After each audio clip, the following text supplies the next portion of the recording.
see silver augments in the second and third stages. No one. You want to see these gold, you want to see these combat augments. Again, a lot of changes have happened. Future Sight had become silver. Same goes for Pandora's Bench. Now we're seeing it much more often. But what do you think the first augment set is going to be? Prismatic, gold, or silver? Place your bets.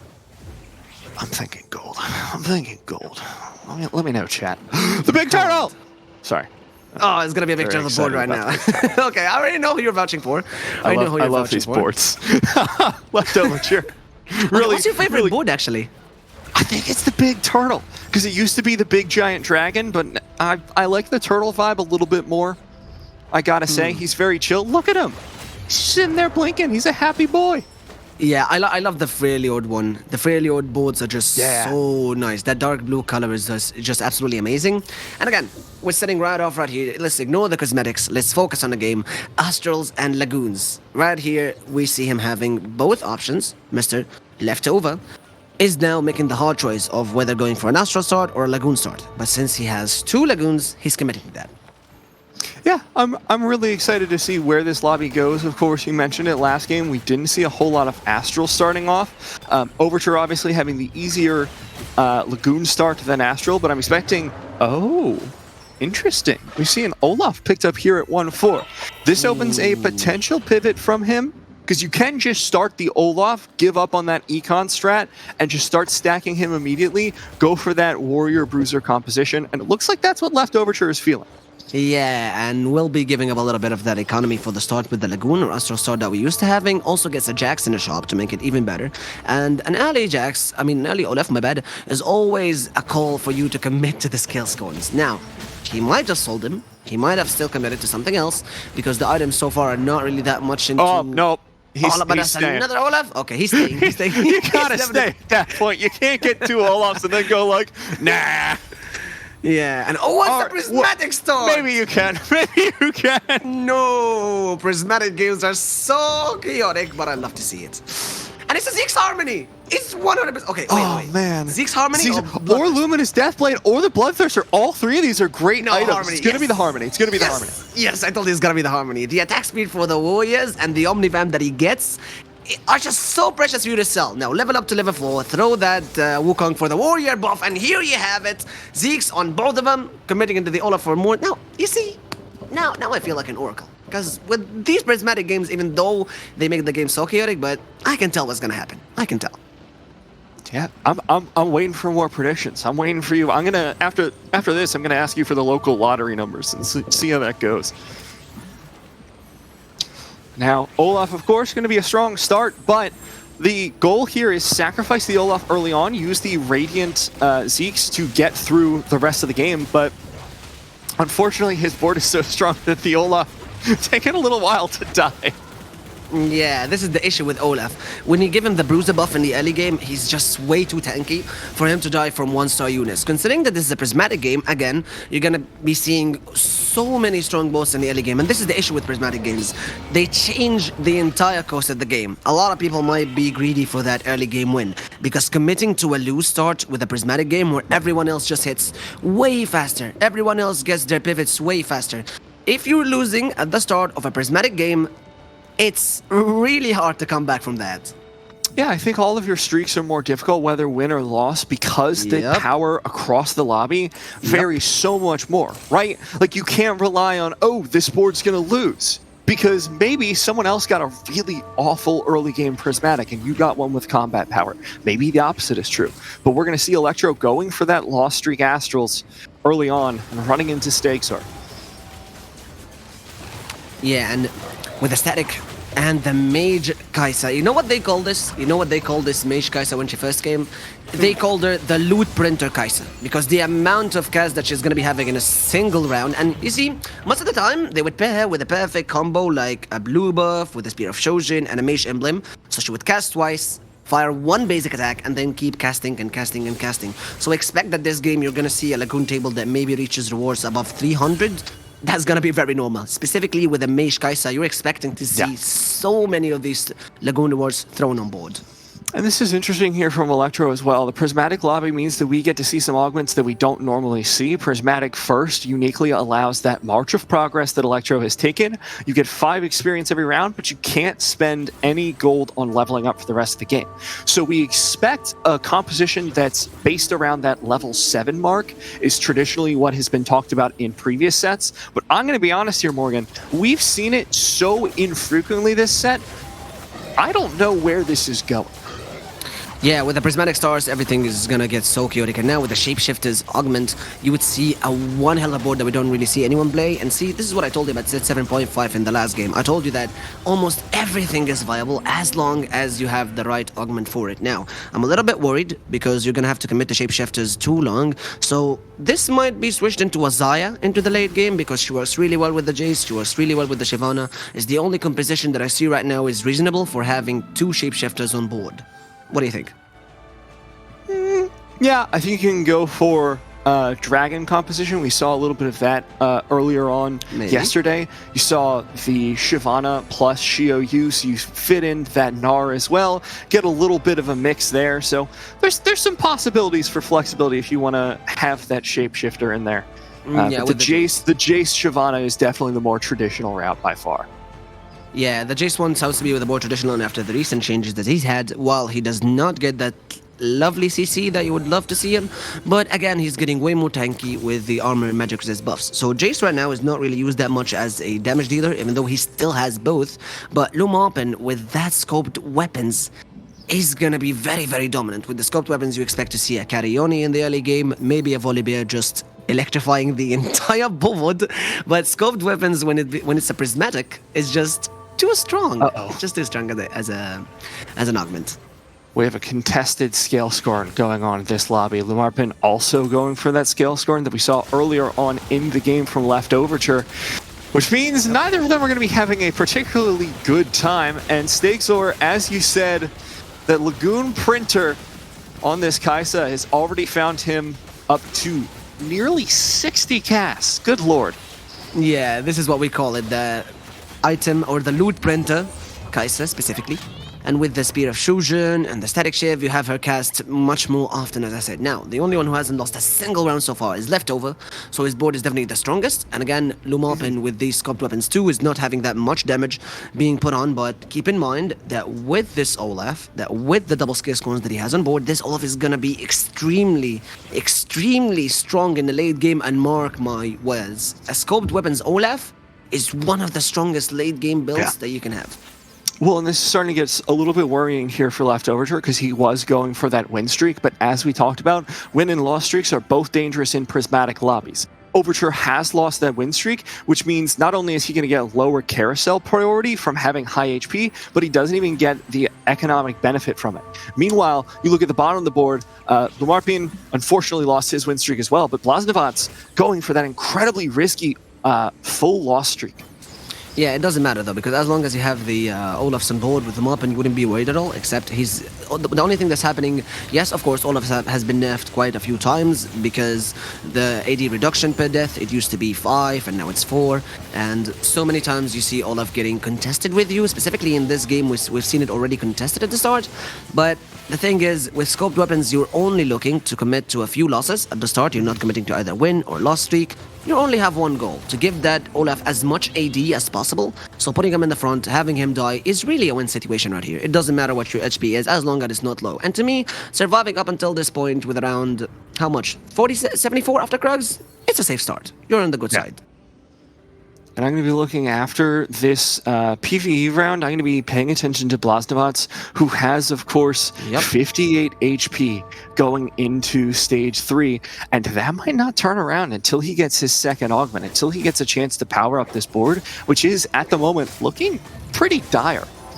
Yeah, the only one that I might be worried about in this lobby is Blaznovat. The Shapeshifter's Soul has not given him any value so far, but as I told you, in the late game, that comp might be very, very effective, except that he's just not getting any Zaya items. Yes, that Ionic Spark that he has right now on board might be very good for a Diana. It might be, sorry, a Shyvana. They both end with Ana, so I got a little bit confused. But this is the thing. After the second augment, if it's also a prismatic augment, now this game is going to take a whole new turn, and that's why you can see him just committing to a 5 loss. But 58 HP, that's pretty hard. Yeah. It's going to be dangerous for him now coming into this round. If he's able to survive through 3-2 and start turning around that loss streak, I think he's going to be in a mark of safety. If he's not able to do that, however, I think he's on his way to a fast 8th. So I want to keep on this board, see how this next 2 rounds go.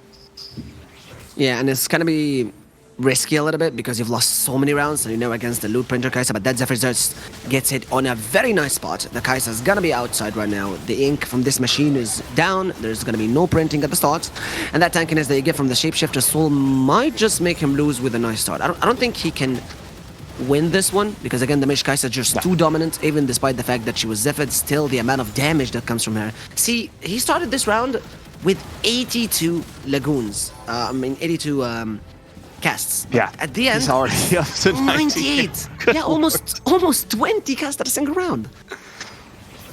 Absolutely ridiculous. And now Blasnovac it's gonna be gold augment, so not quite the chaos of a double prismatic.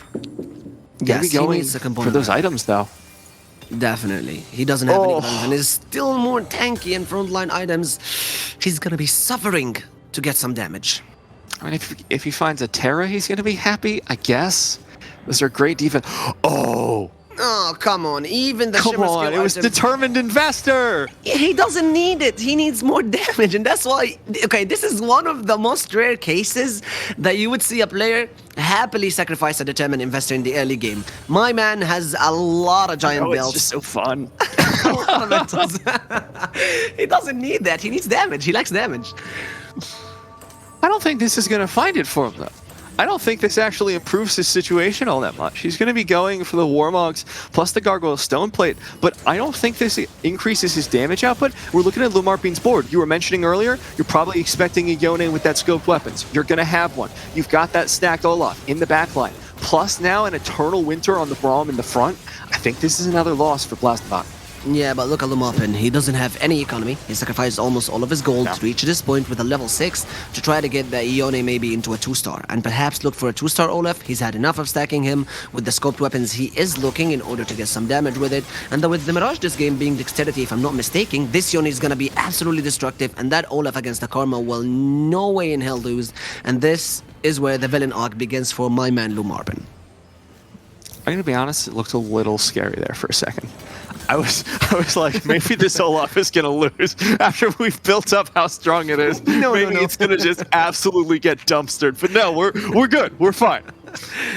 Yeah, but you love to see Electro's board right now with the Protector's Vow and a Locket on the Better Together. But what I want to speak about more here is the March of Progress. Now, March of Progress is really fun, and it's really, it revolutionizes your gameplay. You cannot buy experience anymore, but per round, you gain 5 more experience, so that's 7 XP every single round, and that saves you all your money on 2 things, refreshes and buying board. So he can be winning, he can level up and keep up with everyone, and maybe, if he can push and stay in the game until level 8, or perhaps a level 9, you get to keep a lot of the economy. So in my opinion, March of Progress is one of the best prismatic augments if you can play around it and survive the early game.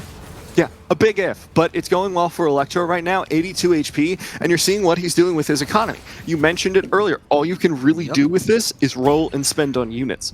So the reason he's saving up here is he says rolling on 6 isn't going to do a whole lot for me for this composition that I'm going for. I'm going to wait until 7, I'm going to wait until 8, and roll for stability then, roll for power then, with all of the extra gold I've saved from not having to manually level. Yeah, and until this point, I'm still absolutely worried that Blasnovac, my man has committed all of his items. You can see that he only still has a null magic mantle on board. He might be looking to maybe make a run-ins with that for some damage. I don't know what would he be looking for. And the early, but apparently he got, okay, it's gonna be a Thieves' Gloves, if I can see correctly. Yeah, oh wait, maybe. no, it's a QSS. Quicksilver is all that's open? QSS. Yeah, it's a QSS, but for who? You're playing with Shapeshifter's Soul, he still needs some damage. Yeah, and he has none on his board, as we've already seen. Oh, it's on a Jace. Oh, That's it's why just for the Jace. Okay. It was on a Jace. How did I miss this? Yeah, it was on a Jace. So It's okay. Both of us were just like, why is he Perfect picking up item. the glove? He's got Yeah, nothing. yeah. And We now figured it out. it's a glove on a Jace, so it's a perfect place for him. He might be looking at Jace as the main damage dealer on this board. If you can get a Jewel Gauntlet on him, if you can put with him an IE, this Jace will be absolutely dominant, or maybe a Hodge. You maybe just need a tier right here to make this Jace work. I think the answer, Morgan, is you need anything on that Jace, because right now you have no damage, and any item is better than no item at this point. Yeah, but it makes total sense, because with the Jace at this point, in this state that you're at as Lazdavak, he's able to finally get his first win, and I think that's his first win in the entire lobby, if I am mistaken. With only 46 HP, he's looking for that Olaf to deal, for that Jace, my bad, to start deal more damage and more damage. But once he meets someone, they're playing with scoped weapons, he'll be suffering to reach that Olaf. He'll have a little bit of a problem there as he hits that board, but if he's lucky enough to not run into Lumarpin at this point, he gets to Wolves, he gets there with a 3-win streak potentially, and he's still got decent economy. So he can stay in this game. It's still entirely possible for him. Yeah, speak about Lumarpin, he's finally been able to get the Runner's Hurricane running on the Olaf. He would be looking for possibly an Infinity Edge, something that keeps up his Olaf honed. But right now, because he still hasn't been able to get another warrior, maybe pushing for 4 warriors or more and more frontline, his board is very weak. He only has 2 Broms, not even a 2-star Brom on that board. So again, he is still trying to survive until the Wolves to get more and more items for his backline to deal damage. Yeah, here we go, going up against Electro's March of Progress plus better together. Just going to give him a lot of tankiness, but you can see already the Olaf in the backlines should be able to chew through this front line unless Zippy has something interesting to say about it, but he's just going to run away and get the Zippy Classic. Yeah, it's the Zippy Classic. It's fully based on nothing but what Zippy has in mind at this point. And the dashes were at the back. We thought he might have some luck against Leonie and the Olaf, but it was pretty unlucky. And this is the beauty of the Olaf. Now, if you could see the damage graph on this Olaf right now, I bet he's done more than 3 or 4k at a minimum. And keep in mind that this is only a 1-star Olaf until this point.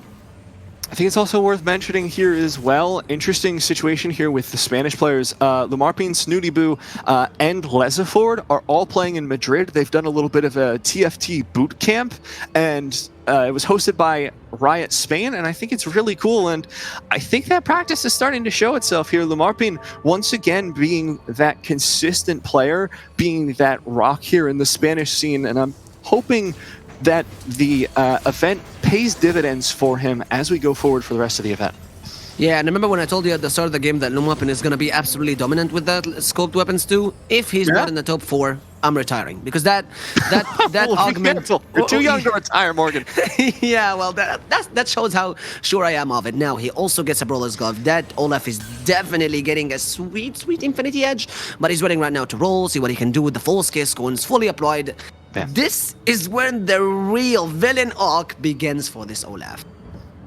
And there we go. Instead of 4 scale scorn, he's opting into 4 warrior to give increased damage on the autos of that Olaf, and Infinity Edge on the back of it too. Wow.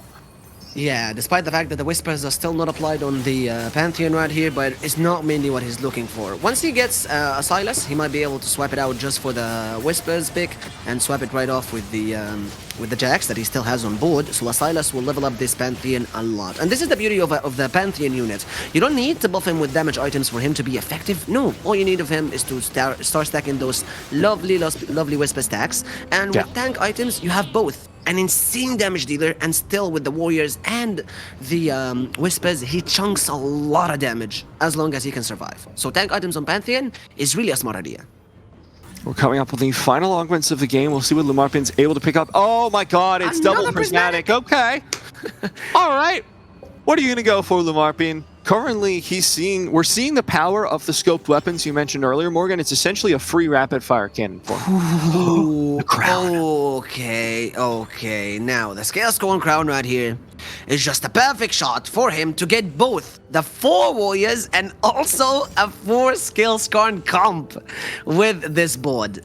So he can throw the Diana right now, or maybe wait until he levels to 8. And give the emblem to either the Jade or right now for the Yone. Yes, for him to deal more and more damage, thank you. Once he gets to that level 8, once he has enough economy, he'll be so dominant. Yeah, there's going to be a really huge power spike here for Lumarpin, and looking across the board, Blasnavak going to be going for the level up as well after having such a troublesome early game. Maybe we'll be able to turn himself around with this as we run into Gluteus's Dark Flight Assassin Graves board. Ooh, but guess what? We finally get to see a Cursed Crown. A Cursed Crown on stage 4-2. That does for a lot of... Okay. I don't want to get ahead of myself right here, but Electro, with both Martial Progress and Cursed Crown, this man is going to be dominating the entire lobby. Now, we have a contestant for Lumarpin Scoped Weapons 2, which I thought was just absolutely ridiculous of an argument when it's given in the early game with Martial Progress, but Electro with the Cursed Crown and Martial Progress going full commitment on the Deja, swapping out. You have 9 units on board. 9 units! And he doesn't have to spend money on leveling. Yeah, that's exactly it. Why this is so strong, of course, is because the weakness of March of Progress is covered up by the Cursed Crown. The worst part about March of Progress is once you hit that level 7 mark, it's so hard to keep leveling, it's so hard to keep parity with the units across the lobby. With Cursed Crown giving you 2 free units, essentially, suddenly that March of Progress isn't problematic anymore, and you can use that economy to fill out your board even further. Yeah, and with the dexterity given in the Mage Augment this game, or the Mage Mirage, my bad, that Deja is going to be getting a lot of attack speed. You only have to give her some lifesteal with the Gunblade, and she can essentially heal your front line, give more and more tankiness to them, and with the Archangels, you just have a perfect combination. So the Deja might be winning, but the Divine from the Zoe will not be getting it, close. And it's the final cast from the Talia getting Electra out, but it was so close. But keep in mind, Cursed Crown gives you 100% increased damage, so... Yeah. Every loss hurts. That's the problem. That's the danger of this combination, is you really have to start winning, and that Deja was just not doing enough. Electro being denied that Yasuo it looked like he was looking for. Yeah, but it kind of hurts to see Dark Hydra right now at the absolute bottom of the list. Yeah. We thought that he has a lovely start, and see, this is the beauty of the prismatic games. You can never really be too sure, specifically when you have 2 prismatic augments. You know, we went last game from 1 gold and 2 silver augments to 2 prismatics and 1 gold. I mean, okay, yeah. I asked for a level up, but not this quickly. Yeah, not this high. Slow it down, Mort Dog. Slow down more, dog. Yeah, exactly. And a 7 Jades with 4 Shapeshifters might just make sense with his items. But that Spatula, what would he be looking for?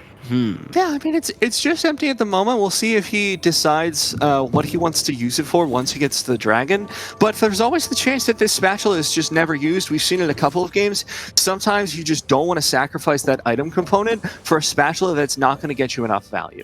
Yeah, and against the Olaf with the scope weapons again in the scale Scordione, that Olaf is just shailing in the backline with a Hudge. He's going to be able to deal a whole lot of damage, but the front line is not surviving that much against the Shioyu. Yeah. And the Yoni will be tanking a little bit, but there are just too many units for Olaf to start chunking that damage out. And Lumarpin, we might have cursed you, we're sorry, but this round goes to Blasnavak. Specifically with the Shapeshifter's Soul, he has 4 Shapeshifters on board, despite the fact that they're 3, but the amount of maximum health that they get and that Jade healing gets his front line too tanky. With that Titans on the level 2 Jace... That's what I was going to bring up. It's something you mentioned earlier. You were like, if we can get a Jewel Gauntlet on this Jace and he can really get rolling, this board's going to turn around. And that's exactly what he did. He now has the Jace. You're still seeing the Nidalee on the board. As soon as he finds a Shyvana, that Nidalee's gone. She's shipped out, never to be seen again. Then we're going to have the 4 Shapeshifter, and it's going to be absolutely disgusting if Blasnavak can make it that long. Yeah, with 2 dragons, you're also going to be getting the lovely buff, and we haven't really managed to see the board of Stoixer or Gluteus during the entire game, but apparently we have an Assassin Graves that gets absolutely deleted by the Zome, though. So, is that a caster's curse? Is it just Zome going absolutely ham? I have no idea, but as soon as I call him out, he just goes high-tide. We just gotta stop talking about the fight. We just can't talk about it, which is no influence. Right? Alright, we're gonna watch it happen, everyone. Caster curse is gone. Okay, I'm sorry. I'm not gonna be speaking. Alright, okay, the fight's over. We can talk about it again. The Rengar won, it's good. Gluteus gets the 2-win streak going into the Treasure Dragon. Seriously? And now it's a Treasure Dragon with Radiant items as well? Man, what's up with this game? What's up with this game? This is a high roll game. This is fun. This is, I know you were asking, no prismatic start. I just want maybe a spatula, maybe a crown carousel. We got double prismatic. You gotta admit this is a fun game, Morgan. You gotta. Yeah, I do love to see such There we games. go. There we go. It's an Archangel! No! He just rolled the Archangel! It was... Oh, It would have been so good on that Swain, in my very opinion. But again, you're playing with an Essence, and I don't think that the last one had a remover. I don't know if he's regretting or he's thinking about maybe giving this one with the magnetic remover into the graves and maybe removes that Infinity Edge. Yes, that could work. It's either that you buff the Nyla with it, give her a few of these items, or magnetic remover on the graves and swap his Infinity Edge to Nyla. We have so many options right here. So many options with this. But I think that Blade goes on graves. there's Tyrant Swain as well. Probably just going to lock this shop at the moment. Is what I would expect him to do. Wait for that next one. Oh, putting in a second Graves. Interesting. Item remover is going to be going onto the Graves, so it looks like he's going to shuffle up those items a little bit. That was not the correct timing for it, if I'm mistaken, because I think the Assassin effect is kind of... he didn't start the round with the Assassin effect, so that Graves wasn't able to get to the backline, so that they just stay safe. So it was done way too late for Gulteus to have a chance about winning this round, if I'm not mistaken. Yeah, it was done way too late. It was done way too late, the swap. And the Deathblade's still not placed yet, so we'll see what he's going to be doing. I suspect the Deathblade will be going on the Rengar, because you're going to be looking for the 3-star of that, so it's going to be even more powerful. Rotating now onto Dark Hydra's board, he has survived yet another round, staying in this one with the Lagoon composition. But he pivoted into it late, and you can kind of see that from the amount of casts that have gone out. Finds the Zoe too, so this should help him stay alive this game. Okay, to be honest, I was never really a huge fan of Six Lagoons, specifically in lobbies where you have scoped weapons, specifically in lobbies where you have a lot of backline breachers, but guess what? He has a Lucky Gloves on that Nyla. She's going to be getting perfect items every round, so she might just be the perfect counter for these boards, but I don't know how this interaction is going to go. I have not had that many prismatic games where people just manage to get their perfect items on each and every unit. And this level of prismatic usage opens up for so much. So I can't wait for the Dark Hydra against Slow Marpin round. This to me is going to be one of the most interesting board fights that I'll see. Yeah, we'll wait for it. Meanwhile, we're going to be seeing Lakoko trying to stay alive here. Has the Shio U2, but it's getting harassed here by the Sohm, and it's still going to stay alive. Shio U about to take another ultimate. Meanwhile, Siphon in the backline doing everything it can, and it will look like Siphon prevails and Lakoko survives. Yeah, this is the thing about scoped weapons on a Shio U. It kind of disables his knockup, it kind of disables how tanky he is, and it makes no use of the damage reduction that he has. But with the Jades, you have an impeccable backline with this Shio U. So, two players that are now playing scoped weapons. One, Lou Marpin, using it on the Olaf combo, which I think is much more effective. Ooh, Diana 3. But yeah, we're finally with Diana 3 for leftover as well. This is such a very interesting game to me. Yeah, and I want to point out really quick, Morgan, before we go into the next round, we've got the entire lobby under 30 HP except for Stegzor. It's only the middle of stage 5. This lobby is so fast because of the double prismatic. Exactly, and it's so close. It's one of the closest lobbies that we might have had in the entire Golden Spatula Cup. So it's very interesting that you see games that are this close. Again, the Zom is not getting any protection, and the Zephyr at the start was just perfect. Do not let him do any damage at all. And look at that Olaf with the Rage Blade. He's just going absolutely ham on the backline with Desire to add more and more CC. It's gonna be an easy win for leftover, and no! Dies of Kaisa to see the animation, and that is gonna be our first goodbye. But in a stylish way. At least it's pretty. And I think you can't take the Dies of cutscene away from Yasuo. I think is the first little legend who did that. You've got to respect that phrasing. So we do see Lakoko falling down. Gluteus on 1 HP, so he's not having a great time. Yeah, the items are so good right now. You can see how many people got that eye on their Titan's Resolve, maybe. Yep, both of them wanted it. And now you see them up and it's just like, are you serious now? And he had his eye on it for so long, but he doesn't get it. Goes to the Deathblade, and this lobby is gonna close. Now, each and every round that passes, we might be saying goodbye to one of our players. Yeah. We are so close in this lobby. Back on Gluteus's board. He's fully itemized the Nyla, and actually not really itemizing this Rengar all that much. This doesn't might look like be... he's even gonna put one in. Yeah, one of the weirdest dark light boards that I've ever seen.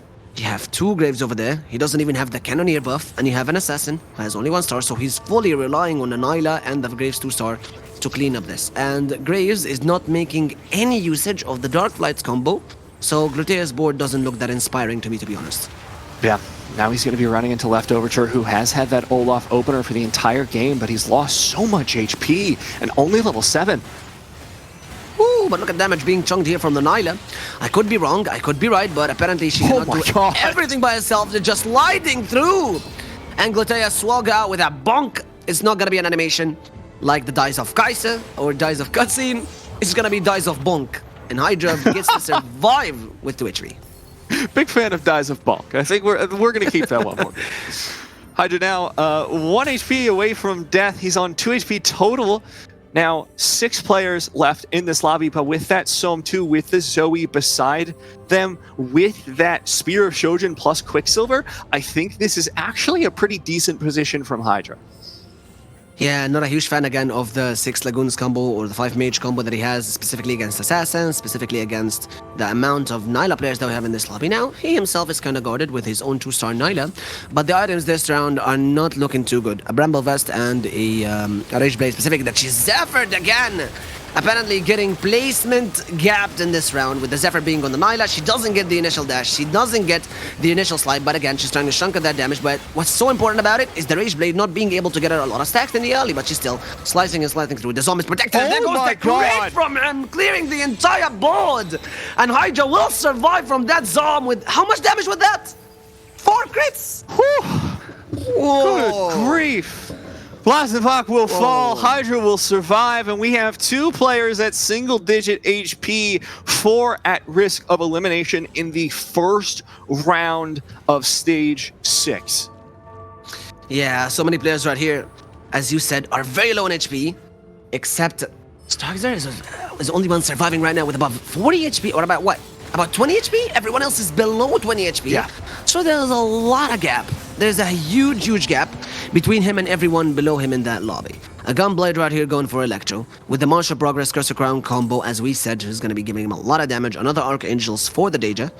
He's trying his best to get her into a 3-star, but that's not going to happen. It's almost too zippy 3. Looking for it still. Trying his best for the Zippy, and it might be one more reel, but with the Cursor Crown, one round, and you're out. Has to be so careful. Is he going to bet it all on the roll? No. Just going to play it conservatively as possible. Hope to survive another round. Okay, and he gets to be unlucky enough to play against Starkzer. Against him right now. You're playing against the rank 1 player in the lobby. The Yasuo goes dash in, but with the whole board knockup, the Deja able to chunk a lot of that damage. Zom has not casted once until now.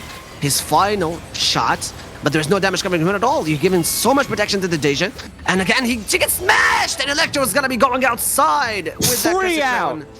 He don't get that chance again with the Cursor Crown. After all this, he's gonna be in... Wait, is that 6th place? Or 5th? It's 5th, and you can see why. It's because of the Cursed Crown, because it doubles the player damage you take. Otherwise, he would have finished top 4.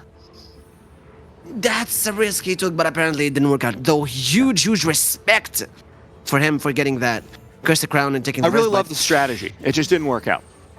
Minus 26 does hurt. It feels bad, man. It feels bad. Yeah, it does hurt. And now we're playing against 2 people with the scope weapons, as I told you, running on Lumarpin, that Olaf is absolutely chilling on the backline. But against this Zom, you need to chunk a lot of damage. Double static on him, but he's not sacrificing anything at all. But there goes the Zoe! Snipes him, and with the infinite CC coming from the Zyra, Lumarpin says goodbye. And it's gonna be another win for Starkzer right now on this round. Starkzer with a massive HP lead, starting off day 2 in a similar fashion to day 1, absolutely dominating